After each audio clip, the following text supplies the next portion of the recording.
ইতিহাস আপনাদেরকে বলি, পৃথিবীর মধ্যে যত নবী আসছে একটু খেয়াল করেন, পৃথিবীর মধ্যে যত নবী আসছে কোন নবী কিন্তু পৃথিবীর কারো থেকে শিক্ষা দিতে অর্জন করে নাই। আপনারা দেখছেন কিনা ইতিহাসটা? আমাদের নবী পর্যন্ত আমাদের নবী কারো থেকে শিক্ষা দিতে অর্জন করছে করে নাই কিন্তু। কারণ নবীদেরকে শিক্ষা দিচ্ছেন কে? আল্লাহ। নবীদেরকে কে শিক্ষা দেন? আল্লাহ। গোলাম আহমদ কাদিয়ানী সে দুনিয়াতে এসে লেখাপড়া করছে, স্কুলে গেছে, মাদ্রাসায় গেছে, লেখাপড়া করছে, এটা ইতিহাস। আর বেশি দিনের না তো, সে তো 1840-এ জন্মগ্রহণ করছে, তো বেশি দিনের ইতিহাস, অল্প দিনের ইতিহাস। সে নিজে বলতেছে যে मेरे बाप ने मुझे फारसी सीखने के लिए एक फारसी खान नौकर नियुक्त किया। সে বলতেছে আমার বাবা আমাকে ফারসি শেখানোর জন্য একটা ফারসি উস্তাদ চাকরি হিসেবে নিয়োগ দিয়েছে।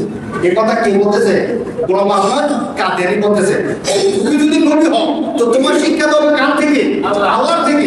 তো ফারসি পড়ো না, আরেকজনের থেকে বসে বসে ফারসি শিখতে হয়েছে এবং আরবি শিখছে, ভুল আরবি শিখছে। তার যে বইগুলো ছিল ওই বইয়ের মধ্যে অসংখ্য ভুল ধরা গেছে এবং সব শেষ পর্যন্ত সে দাবি করছে আমার উপর আল্লাহ তাআলা 20 পারা কোরআন নাযিল করছে। বলেন নাউজুবিল্লাহ।